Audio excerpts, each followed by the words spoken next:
Sorry, I call the member for Orange. Thank you, Madam Speaker. What we must now confront with the longer-term closure of the Great Western Highway, in addition to the infrastructure challenge, is the immediate and very real economic impact being sustained by the communities of the Central West. While I continue to advocate for stronger, more resilient transport connections, as I've done since 2017, we cannot ignore the fact that right now, businesses are sustaining financial pressures. They are not dealing in hypotheticals or future projections. They are dealing in cancelled bookings, empty accommodation rooms, quieter main streets, and mounting financial pressures. This is why I turn today to the question of support: targeted, practical, and timely support from the government for those businesses bearing the brunt of this disruption. The Central West is not simply a corridor that freight passes through.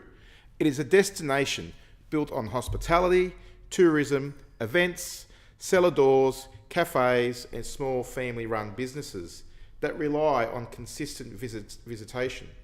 When access becomes uncertain, even with detours, perception quickly becomes reality. Visitors hesitate, postpone, and often cancel altogether. We are already seeing that play out. Weekends that should be bustling are subdued, and forward bookings that should provide confidence are evaporating. For many operators, particularly small and medium-sized businesses, this is not a minor dip, this is a sustained loss of income. Unlike larger corporations, these businesses cannot absorb months of reduced trade. They operate on tight margins, employ local people, and support local supply chains. When they suffer, the impacts ripple across the entire community. This is why government intervention is not only justified, it is necessary. So what might that support look like?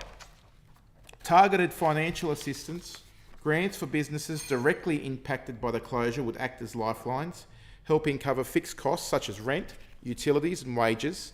These measures can mean the difference between staying open and closing permanently. Secondly, support must extend beyond individual businesses to the organisations that represent and promote them.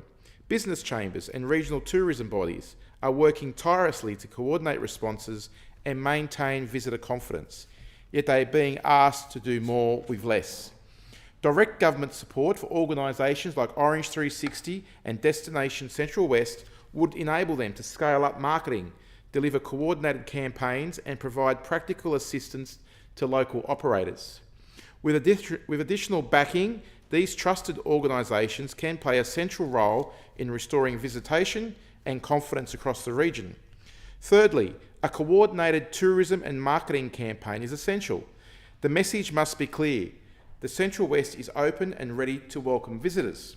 Government can amplify this message, work alongside regional bodies to ensure to counter the perception that the region is cut off. Strategic promotion, travel incentives, and even support can help drive visitation while detours remain.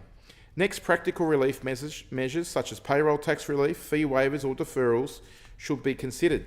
These steps ease immediate financial pressures while recognising that many businesses, their costs remain fixed despite falling revenue. Lastly, clear and consistent communication is critical. Businesses need certainty, timelines, updates, and honest assessments. Without it, uncertainty drives cancellations and discourages travel. Madam Speaker, the situation also highlights the urgent need to strengthen alternative transport options, particularly passenger rail. And when the primary road corridor is compromised, communities should not be left without reliable alternatives. Increasing the frequency, capacity, and reliability of passenger rail services between Orange and Sydney would provide a vital supplementary link.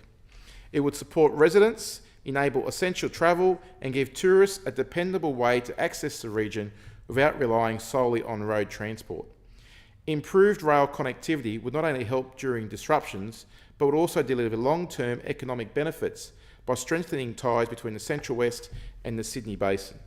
Finally, I urge the government to work closely with local councils, business chambers and regional development organisations to ensure support is properly targeted. Those on the ground understand where the impacts are most severe and their input is essential. Regional communities contribute enormously to the economic strength of New South Wales. When critical infrastructure fails and disrupts that contribution, it is reasonable to expect government support.